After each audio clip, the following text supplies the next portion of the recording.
दया करके मुझको अपना लेना। हो गुरुदेव दया करके मुझको अपना लेना।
जीवन की तृष्णा सुबह शाम बोल बंदे कृष्ण कृष्ण कृष्ण हो। सुबह शाम बोल बंदे कृष्ण कृष्ण कृष्ण। जो तुम मिटाना चाहो जीवन की तृष्णा, जीवन की तृष्णा सुबह शाम बोल बंदे कृष्ण कृष्ण कृष्ण हो। सुबह शाम बोल बंदे कृष्ण कृष्ण कृष्ण।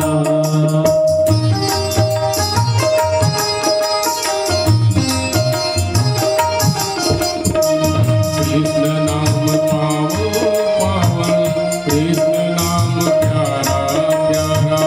कृष्ण नाम पावन पावन, कृष्ण नाम प्यारा प्यारा। जो न गाय कृष्णा कृष्णा जग से वो हारा हारा। जो न गाय कृष्णा कृष्णा जग से वो हारा हारा। मन का मिटे अंधियारा बोल कृष्ण कृष्णा। मन का मिटे अंधियारा बोल कृष्ण कृष्णा। सुबह शाम बोल बंदे कृष्ण कृष्ण कृष्ण हो। सुबह शाम बोल बंदे कृष्ण कृष्ण कृष्ण। जिसको मिली ना पीड़ा दुख का मरम क्या जाने। जिसको मिली ना पीड़ा दुख का मरम क्या जाने। जो न गाए कृष्णा कृष्णा सुख का मरम क्या जाने। जो न गाए कृष्णा कृष्णा सुख का मरम क्या जाने। चाहो अगर उजियाला बोलो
श्रीमद् भागवत महापुराण की पावन पवित्र कथा, जो शुद्ध आत्मबोध की कथा है, कोई लाभ लपेट नहीं, शुद्ध आत्म वेद व्यास द्वारा श्रीमद् भागवत महापुराण की कथा।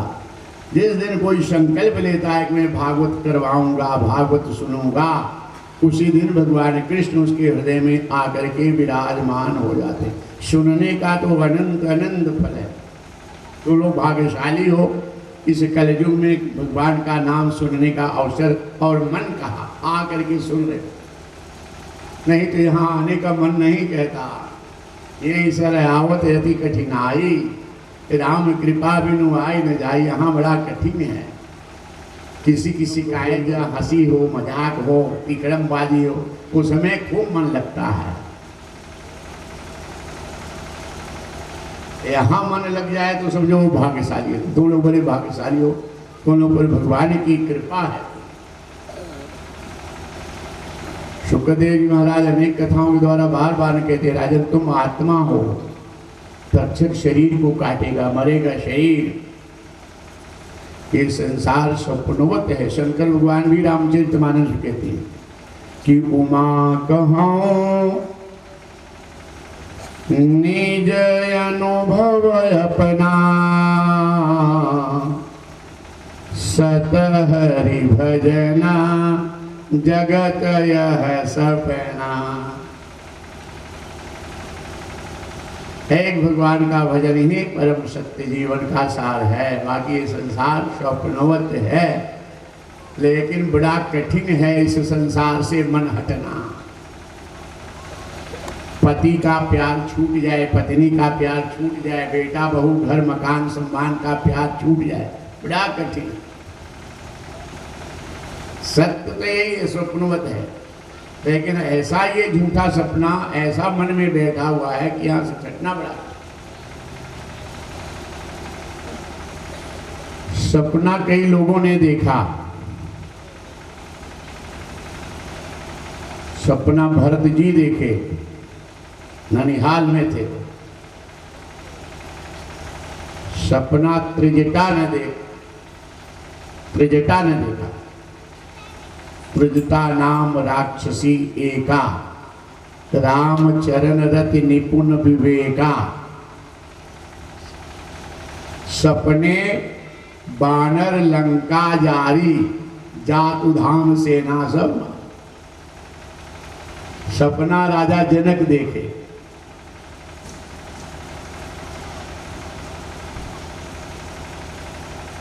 राजा जनक सपना देखे कि कोई राजा इनके राज्य के ऊपर चढ़ाई कर दिया है, घमासान युद्ध हुआ। सपने में राजा जनक की सारी सेना मारी गई, राजा जनक पराजित हो गए, कैद कर लिए गए। राजा जनक, विजयी राजा ने राजा जनक को आदेश दिया कि जब तक अपने राज्य सीमा से बाहर न जाओ तब तक अन्न जल ग्रहण नहीं करना है। सपने में राजा जनक चल दिए अपने राज्य से बाहर। भूख लग गई, प्यास लग गई। एक तुम लोगों की जैसे धर्मात्मा सेठ गरीबों को खिचड़ी बांट रहा था।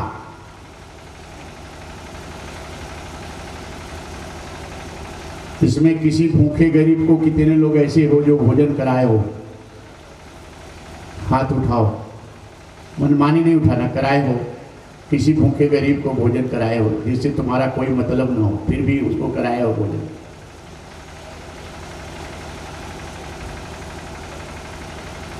गरीब भूखे के मुख से भगवान भोजन करते हैं।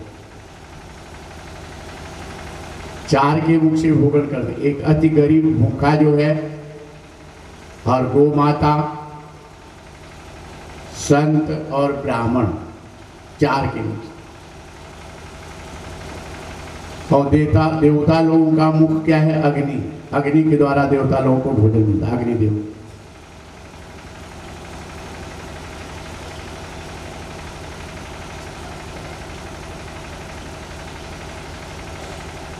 एक राजा इतने दानी थे कि दान देते देते इनका सब खत्म हो गया। यहां तक हो गया कि भोजन की व्यवस्था भी नहीं रही। ऐसे दानी राजा स्वभाव। रानी ने कहा, राजन,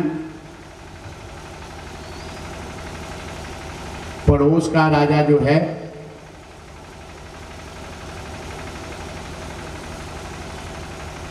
वो पुण्य को गिरवी रखता है, तो कुछ आपका इतना दान किए, बहुत सारा पुण्य है, कुछ पुण्य गिरवी रख करके कुछ धन ले आओ तो उसको खाने पीने की व्यवस्था चले। राजा पड़ोस के राज्य में जाने लगा तो रानी ने 4 रोटी, वो ऐसा दानी राजा, गरीबी आ गई कि कुछ और नहीं, खाली 4 रोटी, मिर्ची, नमक दे दी कि भूख लगे रास्ते में खा लेना। राजा जा रहा था, एक तालाब में हाथ पांव धो करके और नमक मिर्ची से रोटी जैसे खोला खाने के लिए, एक कुतिया 4-5 छोटे छोटे बच्चों को ले करके, और हड्डी हड्डी दिख रही थी और उसका अस्तन लटका हुआ था, छोटे छोटे बच्चे उसके अस्तन में लगे हुए थे, हड्डी में दूध कहाँ निकले उसमें, लेकिन बच्चे लगे हुए थे। आँख फाड़ करके रोटी की तरफ देखने लगी।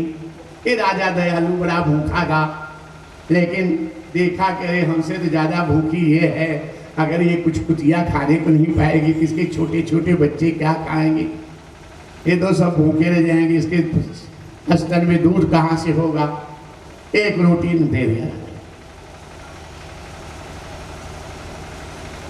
और इतनी भूखी कुतिया जैसे रोटी दिया, गप से पूरी रोटी पर से देखते देखते खा गए, निकल गए। फिर आँख फाड़ के देखने भूख ऐसी होती। राजा ने सोचा कि 1 रोटी और दे दो, 2 रोटी हम खा करके पानी पी के चलेंगे, 1 रोटी और दे दे। वो भी पर से खा गई, ताकने लगी, दयालु राजा 1 रोटी और दे दिया, 1 रोटी से काम चलाएंगे। वो भी खा करके ताकने लगी, रहा नहीं गया, राजा ने 4थी रोटी भी दे दिया। नमक खा करके थोड़ा सा पानी पी करके चले। राजा के पास सारी बात जाके कहा, पड़ोसी राजा के पास। पड़ोसी राजा ने कहा कि राजन, ये रानी ने इसका काम करती, रानी के पास जाओ। रानी के पास जाकर राजा ने परिचय दिया, मैं फला देश का राजा हूँ, तुम्हारे पास कुछ रह नहीं गया है, दान दे दे देते सब खत्म हो गया है, कुछ पुण्य आपके पास गिरवी रखने के लिए आए हैं, कुछ राशन पानी भोजन की व्यवस्था हमको हो जाए। वो रानी ने कहा, राजन, आपने जो दान दिया है वो तो राज्य की संपत्ति थी, आप राजा थे, आपके पास कुछ पुण्य नहीं उसका। आप रास्ते में आते समय जो भूखी कुतिया को 4 रोटी दिए हो, उसके बदले चाहो तो मैं अपना आधा राज्य दे सकती हूं। तब राजा को पता चला कि हे राम, भूखे को 4 रोटी खिलाने में इतना बड़ा पुण्य।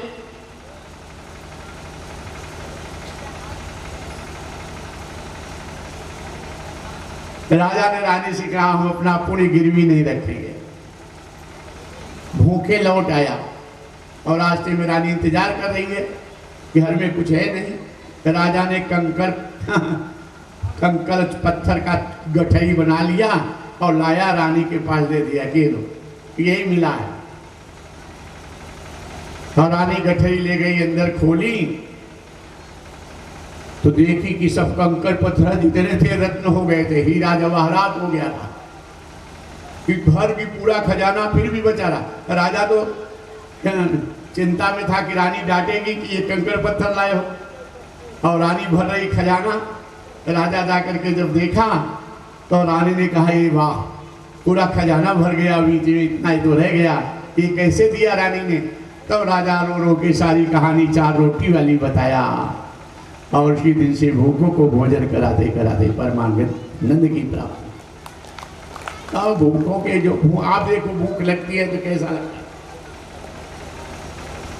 आपको भगवान ने दिया है अपने बेटा बेटी को खूब करो, अपने जीवन के लिए शौक शान करो, सब करो, उसी में देखते रहो कि हमारे द्वारा किसी की भलाई हो जाए, किसी का भला हो जाए, किसी का कल्याण हो जाए।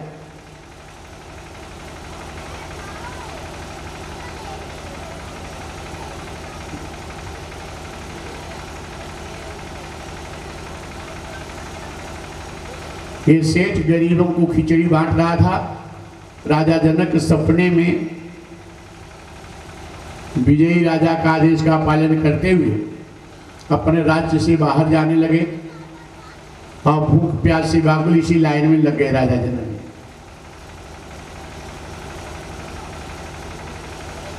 अब जब इनका नंबर आया तो खिचड़ी भी खत्म। ये सपना देख रहे हैं राजा जनक, सपने में सब हुआ है। सपने में सेना मारी गई, सपने में पराजित हुए, सब सपने में हुआ। ये निराश होकर मूर्छित हो गए सपने में कि अब तो प्राण नहीं बचेगा। सेठ बड़ा दयालु था, देखा गई ये देखो बड़ा भूखा है, इसको कुछ दो। में लगी खिचड़ी इकट्ठा करके सेवक ने दिया, करे राजन ये लो थोड़ी सी खिचड़ी है, प्राणों की रक्षा कर लो। आशा बनी उठ के खड़ा हुआ।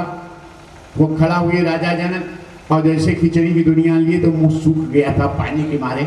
इशारा किए कि थोड़ा हमको पानी पिला दो। और जैसे पानी पीने चले, हाथ हजरी लगाए, दो सांड लड़ रहे थे आपस में बैल। एक बैल दूसरे बैल को जोर से धक्का मारा और बैल पीछे राजा जनक को धक्का लगा। खिचड़ी नीचे गिरी, पानी मुंह में गया नहीं और दो तीन हाथ जा करके दूर राजा जनक गिरे और कमर की हड्डी टूट गई। आ करके चिल्लाए राजा जनक।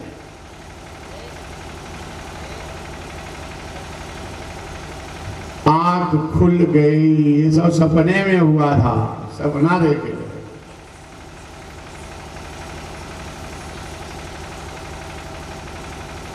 आंख खुल गई राजा जनक की, देखे कि नहीं है तो न युद्ध हुआ है, न सेना मारी गई है, न भूख लगी है, न कमर की हड्डी टूटी है। जो सपने सिर काटे कोई, तबिनु जागे न दूर दुख होई। इस स्वप्नोत संसार में दुख दूर नहीं हो सकता। जब जागोगे, जागने का कह जानिए तब ही जीव जग जागा, और जब सब विषय विलास विरागा। इस संसार के भोग जो है उल्टी जैसे हो जाए, और उल्टी देखने का मन नहीं कहता, वैसे पति को देखने का मन न कहे, पत्नी को देखने का मन न कहे, बेटा बहू को देखने का मन न कहे, उल्टी की तरह। तब बैराग संसार मान सम्मान भोग से मन एकदम हट करके बैराग की तरह समझो, तब जीव जगह।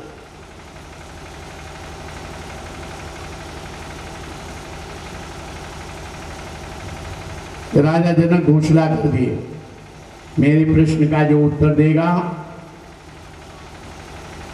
उसे मनमार चाहा इनाम देंगे। बड़े बड़े विद्वान संत ब्राह्मण आने लगे, कोई उत्तर नहीं दे पाया। राजा जनक घोषणा कर दी, मेरे प्रश्न का जो उत्तर देगा उसे आधा राज्य दे देंगे, और उत्तर नहीं दे पाएगा तो कारागार में जाना पड़ेगा, क्योंकि संख्या इतनी बढ़ गई उत्तर देने वालों की। लाइन उत्तर कोई दे नहीं पाता था। त्रिकालदर्शी महात्मा अष्टावक्र जी, प्रेम से बोलिए अष्टावक्र जी महाराज की, अष्टावक्र जी महाराज की।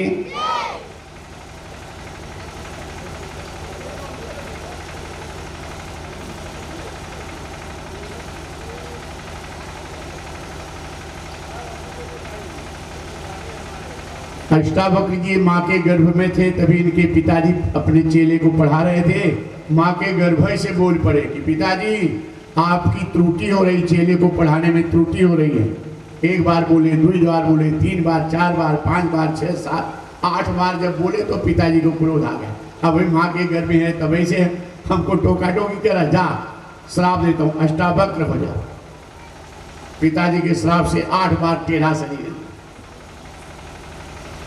इनके पिताजी भी गए राजा जनक के उत्तर देने, उत्तर नहीं दे पाए, कारागार में डाल दिया। किसी ने इनको ताना मारा कि बड़े ज्ञानी हो, तुम्हारे पिता राजा जनक के कारागार में हैं, जा करके उत्तर दे दो, पिताजी को छुड़ा लो। संतों का, विद्वानों का समागम था, दरबार लगा था, अष्टावक्र जी का आगमन हुआ। एक 8 बार टेढ़ा शरीर था, काला कुरु शरीर था, 8 बार ऐसे ऐसे करते थे, तब एक कदम चलते थे। जैसे ये वहाँ सभागार में प्रवेश किए संत समागम में, इनको देखकर सबके नजर पड़ी, सब वहाँ पे हंस दिए। वहाँ के लोग जो थे, संत विद्वान जो बैठे। अष्टावक्र जी महाराज राजा जनक को फटकारे कि राजा जनक, मैं तो सुना था तुम्हारे यहाँ सब संत ब्राह्मण विद्वान आते हैं, तुम्हारे इस सभा में सब चमारे ही आए हैं क्या?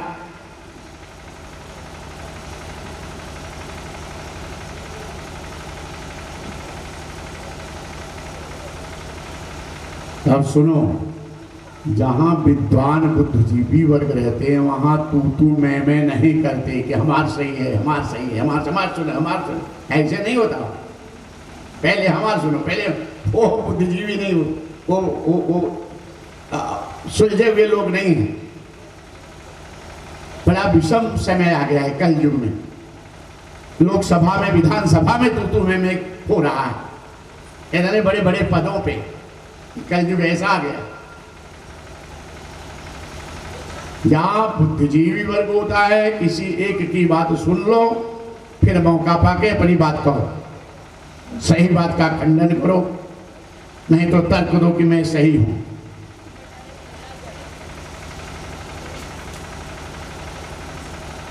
राजा जनक कितना कटु शब्द, अष्टावक्र जी महाराज कितना कटु शब्द, और बड़े बड़े विद्वान ब्राह्मण बैठे थे, संत महात्मा, सबको चमार कह दिए।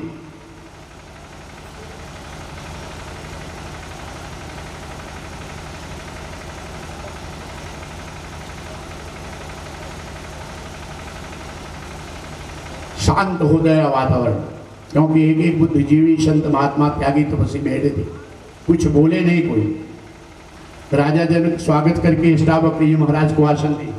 तब सभा से एक पत्र आया, निवेदन है अष्टावक्र जी महाराज से, हम सबको चमार शब्द से संबोधित किए, इसका रहस्य जानना चाहते हैं, कृपा करके बताएं। अष्टावक्र जी ने कहा, हे संतजन, हे विप्रजन, हे विद्युत समाज, तुम लोगों ने मेरे काले कुरूप टेढ़े मेढ़े शरीर को देख करके हंस दिए, मेरी निर्मल आत्मा का ध्यान नहीं किए, मेरे निर्मल विचार का ध्यान नहीं किए। जिसकी बुद्धि हाड़ मांस के चमड़े में, शरीर तक देहाभिमान में डूबी हो, मन और आत्मा की निर्मलता का ज्ञान न हो, वो हर व्यक्ति चमार कहा जाए तो कोई बुरा नहीं।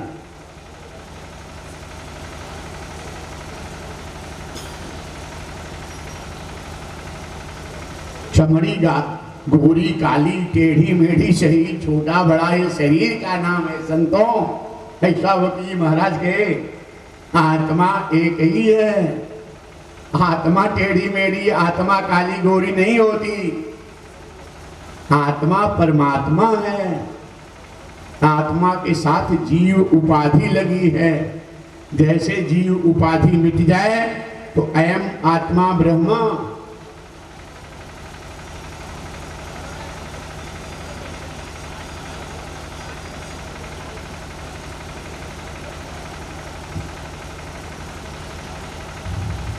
अष्टावक्र कहते हैं महाराज कि गन्ना चाहे टेढ़ा हो चाहे सीधा हो, दोनों को पेरने में रस एक सरीका निकलता है।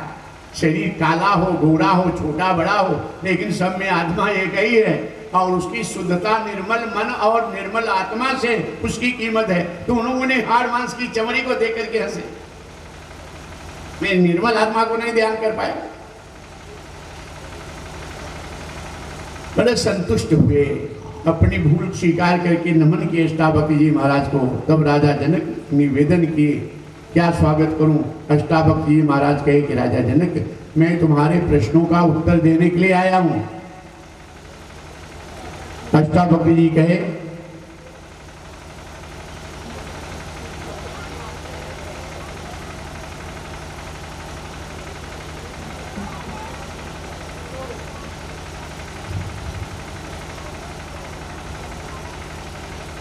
अष्टावक्र जी ऐसे बताए कि मैं तुम्हारे प्रश्नों का उत्तर देने के लिए आया हूं। राजा जनक तुरंत एक शर्त रखती है। अब ध्यान से सुनो, थोड़ा सा आध्यात्मिक दर्शन। दो ज्ञानियों के बीच मधुर युद्ध शुरू हो गया है। राजा जनक ने कहा, राजन, हाँ, अष्टावक्र जी, महाराज जी, महात्मा जी, ये चांदी का सिंहासन है, इस पर बैठ करके उत्तर दोगे तो आधे राज्य के मालिक, और अगर उत्तर नहीं दे पाए तो आजीवन कारागार की सजा होगी। ये सोने का सिंहासन है, सोने के सिंहासन पे बैठ के उत्तर दोगे तो पूरे राज्य के मालिक, और उत्तर नहीं दे पाए तो मृत्युदंड की सजा। अष्टावक्र जी मुस्कुरा दिए कि हम तो सोने के सिंहासन पे बैठकर उत्तर देंगे।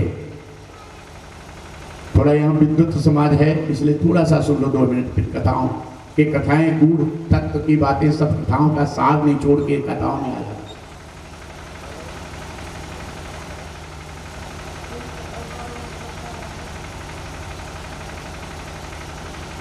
राजा जनक सोने के सिंहासन पे अष्टावक्र जी महाराज को बैठा दिया और अनुमति लेके प्रश्न करूं। अष्टावक्र जी महाराज राजा जनक को फिर से फटकारे कि राजन, मैं तो सुना था तुम ज्ञानी हो, तुम्हें इतना भी पता नहीं है कि किसी से आध्यात्मिक विषय का प्रश्न करते समय, भगवान के विषय का प्रश्न करते समय उसके चरणों में बैठ के प्रश्न किया जाता है, सिंहासन से नहीं। राजा जनक ज्ञानी थे, तुरंत क्षमा मांगे, गलती को सुधारते हुए तुरंत नीचे आ गए। लेकिन इतने में रुके नहीं। राजा जनक एक घोड़ा मंगा लिए कि महाराज एक शर्त और है मेरे प्रश्न के उत्तर के लिए। एक घोड़े की लगाम मेरे हाथ में है और मेरा एक पैर घोड़े के पायदान पर है। उछलकर घोड़े के पीठ पर बैठने के बीच में जितना समय लगे उतने समय में मेरे प्रश्न का उत्तर चाहिए। बड़े बड़े संत महात्मा विद्वान बैठे थे, हाय हाय करने लगे कि यार राजा जनक को क्या हो गया, ये कौन सी शर्त है कि घोड़े की लगाम हाथ में हो, एक पैर पायदान में है, तो कूद कर पीठ पे बैठने में कितना समय लगेगा? इतने समय में तो कोई प्रश्न का विचार भी नहीं कर पाएगा, उत्तर क्या देगा? लेकिन सुनो, अष्टावक्र जी महाराज मुस्कुरा दिए कि राजा जनक की, राजन, एक प्रश्न के लिए इतना समय क्यों मांग ली? ये तो बहुत ज्यादा है।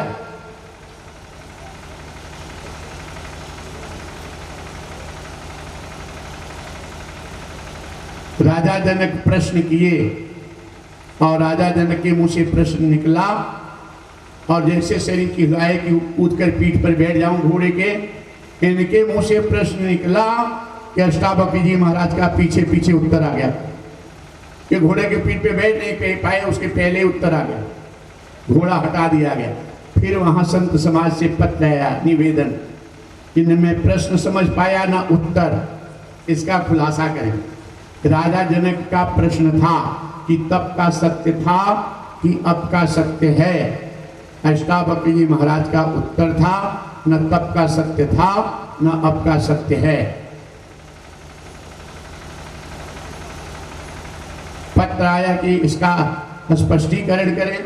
तब अष्टावक्र जी महाराज राजा जनक से कहे, राजन, अब तक तुम्हारे सारे प्रश्न शर्तों को मैं स्वीकार किया, अब इसका उत्तर देने के लिए, स्पष्टीकरण करने के लिए मेरी एक शर्त है, मैं जो पूछूं प्रश्न करूं उसका उत्तर हाँ या ना में देना, ये शर्त है। राजा जनक ने शर्त स्वीकार की। अष्टावक्र जी महाराज राजा जनक से पूछे, प्रश्न था राजा जनक का कि तब का सत्य था कि अब का सत्य है। अष्टावक्र जी महाराज का उत्तर था, न तब का सत्य था न अब का सत्य है। अष्टावक्र जी महाराज राजा जनक से प्रश्न किए कि राजन, जो राजा तुम्हारे राज्य के ऊपर चढ़ाई किया था वो सत्य था? तो राजा जनक सोचे कि तो मेरे सपने की बात है। लेकिन शर्त थी हाँ या ना में उत्तर देंगे। राजा जनक ने कहा नहीं। हाँ, आसान युद्ध हुआ था, तुम्हारी सारी सेना मारी गई थी, सत्य था। राजा जनक ने कहा नहीं। तुम पराजित होकर के कैद कर लिए गए थे, सत्य था। राजा जनक ने कहा नहीं। अष्टावक्रीय महाराज पूछे, तुम्हें भूख प्यास लगी थी, राज्य से बाहर जाते समय खिचड़ी की लाइन में खड़े थे, सत्य था। राजा जनक ने कहा नहीं। बैल के धक्के से तुम्हारे कमर की हड्डी टूट गई थी, सत्य था। राजा जनक ने कहा नहीं। अष्टावक्रीय महाराज के न तब का सत्य था, वो सपना था 2 घंटे का, न अब का सत्य है, ये सपना 100 साल का है महाराज, वो भी सपना था।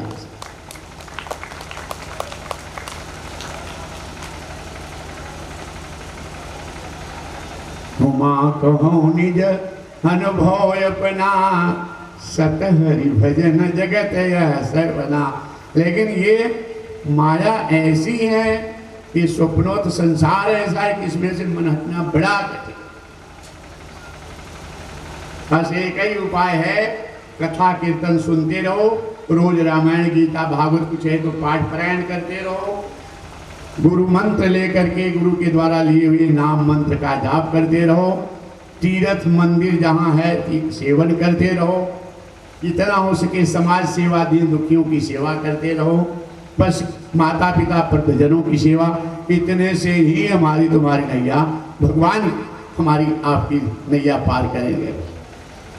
इस माया से भगवान हमको आपको बचाएंगे। मैया सक्त मना पार्थ योगं यन्न मदाश्रय असंशयं समग्रं मां यथा ज्ञास्य तक्षरो। हे पार्थ, अगर तुम्हें किसी में आसक्ति करना है तो मुझसे करो, मुझ में करो, भगवान में आसक्ति करो।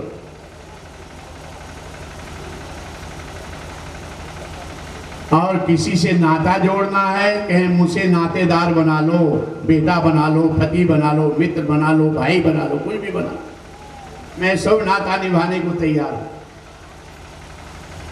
और किसी की शरण में जाना है, मेरी शरण में आ जाओ। अर्जुन कहते हैं ऐसा करने से क्या होगा? भगवान कृष्ण कहते हैं जिन संशयों के द्वारा जन्मों जन्मों से भटक रहे हो, तुम्हारे संशयों को मैं मिटा करके अगर मुझसे प्रेम करोगे, मुझसे तार जोड़ोगे, मेरी शरण में आओगे, ये जो माया दुर्जय बताई गई, दुरत्यय बताई गई, इस माया से मैं तुम्हें बचा लूंगा, जन्मों जन्मों से भटकने से बचा लूंगा, तुम्हारे संशयों को मिटाकर तुम्हारे सहज आनंद स्वरूप स्वस्वरूप आत्मा का बोध करा दूंगा अगर मुझसे तार जोड़ो। ये खाली कथा सुनते रहो, कीर्तन भजन करते रहो, नाम जप करते रहो, बस पाठ पारायण यथाशक्ति श्रद्धा दान धर्म करते रहो, दीन दुखियों की सेवा, वृद्धजनों की सेवा करते रहो, इतने से तुम्हारा सब कल्याण। भगवान से प्रार्थना करते रहो कि मैली चादर ओढ़ के कैसे द्वार तिहारे आओ। हम तो गृहस्थी में फंसे हैं, माया में फंसे हैं ना, आपके चरणों में कैसे पहुंचूं, कृपा करो। मन में पश्चाताप, अपने पापों का, अपनी गलतियों का, अपनी भूल का पश्चाताप करके भगवान से प्रार्थना